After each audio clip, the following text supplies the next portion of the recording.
Shalom and good day all, this is Tehillim29, back again for another Super Sons Fortress of Attitude review of the comic Superman, Son of Kal-El, issue 2 by Tom Taylor.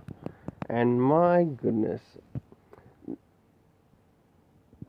I have something to share, and that is some variant covers that I ordered from overseas through 789 Comics. And here they are. And these are of the first issue.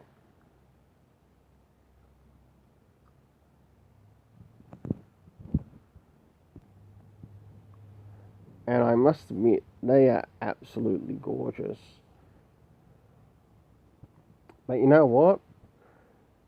They would have been better off using this for making it Superboy, Son of Kal-El. I still stand by what I said in regards to the name of this series. Not Superman, Son of Kal-El.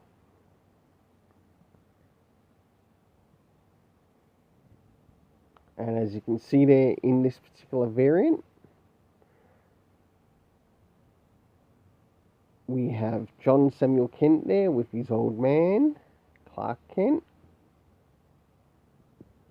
And I must admit, these covers are beautiful. And 8.5 out of 10 for all of them. Here's the one that's meant to look like the regular.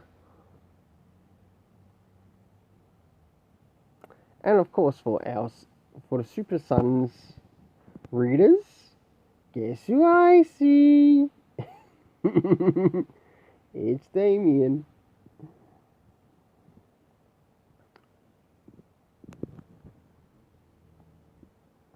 And last but not least, one of the other variants.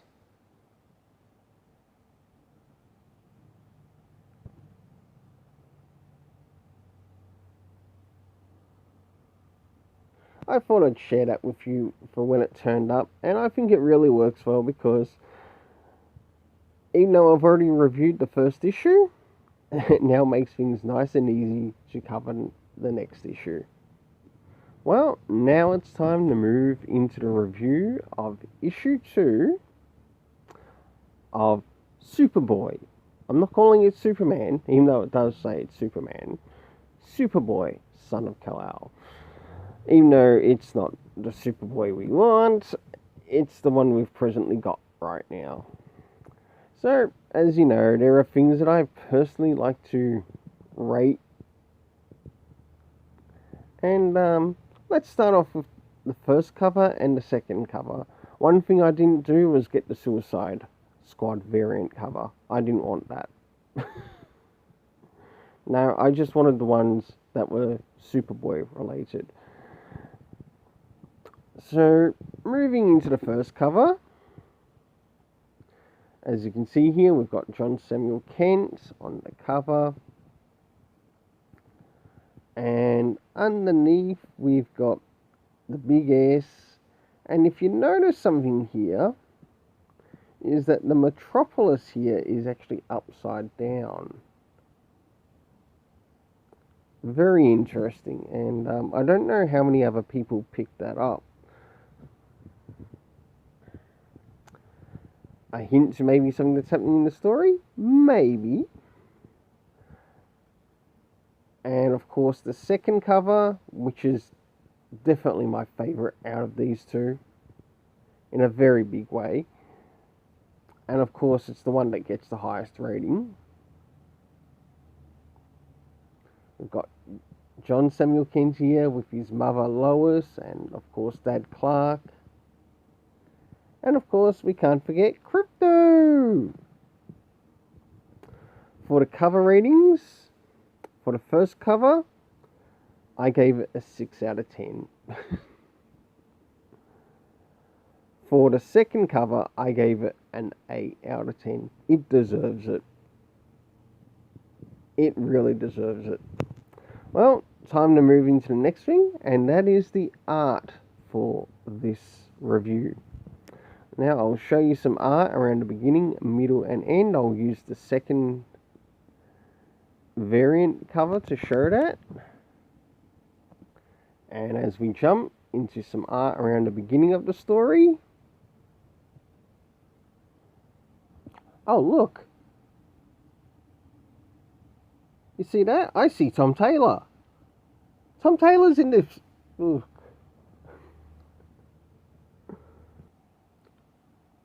Oh, there he is again.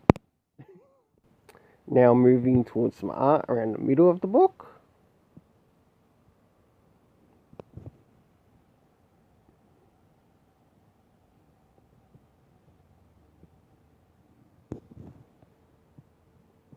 And now I'll move towards the end.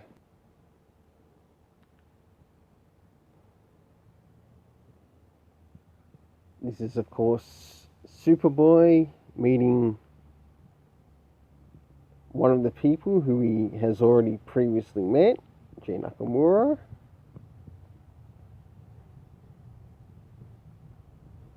Just within this story, but I'll get to that when I get to the story rating and the things that are covered in the story. And of course, some stuff towards the end. But one thing I didn't know about this character is that this character is actually connected to the Elite. So I thought it might have been a play on words on in regards to Brian Michael Bendis. It seems I might have been wrong on that. So for the internal art, I really like the internal art. And this is where I gave the internal art 7.5 out of 10. Now is the fun part, to jump into the story. As you know, I enjoy certain things in my story. And one thing, or moving into the things that I personally enjoy, comic references. Were there any comic references? No, it wouldn't have hurt if there had been at least one comic reference. Maybe just a link to the previous issue. Moving into time, well, where the last issue had time, this one sort of didn't include it. And that made the story rating higher in the previous issue than what it did for this issue. But what we did have in locations, not all locations were marked, which would have helped, but I did manage through my own reading to work out where some of the locations were. Of course, the home residence of where John Samuel Kent was living, the Metropolis College, we of course got the moon.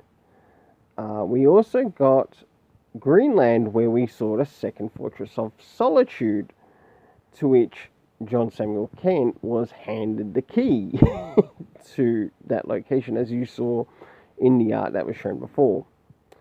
The cast of characters being made up of Superboy. I'm still calling him Superboy. He's not Superman yet. Superman, the Superman. Jay Nakamura. And of course, Henry Bendix at the end. About my only criticism in this story is John's attitude towards his old man, to which we see especially on the moon sequence. It felt unnecessary, and it, on top of that, it felt out of character for John Samuel Kent.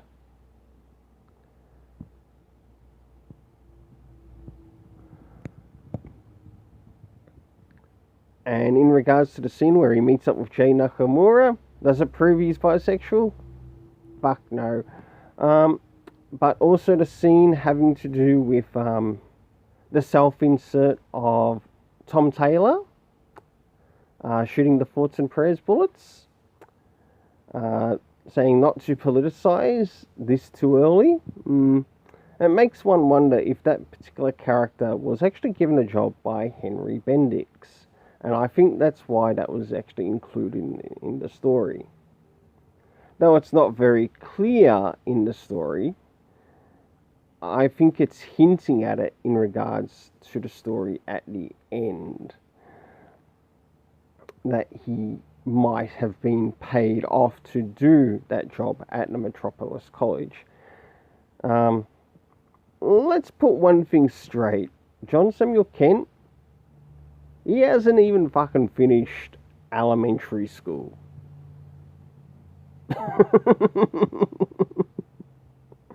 Let alone, they didn't even finish it in the Super Sons. So why is he going to Metropolis College, let alone the fake university that Bendis bloody put him on in Legion of Superheroes? It's like the character's going backwards whilst attempting to go forwards. Very terrible. Very terrible. Now, how did it affect the rating? Well, the last rating for Superman, Son of Kal-El, issue 1, got a 6.5 because it actually did seem to make up for it in the area of the time. It wouldn't have hurt to include, say, time or even references in this because it would have brought the story rating up to about maybe 7. Sad enough, this story actually got a 6 out of 10. It's not very high, but I would have liked to have seen a few more things included in this story. Well, we'll see you again at Super Sons Fortress of Attitude, to which the next review which will be going up will be the Robin issue 2. Not issue 2, the Robin issue 5. I correct myself.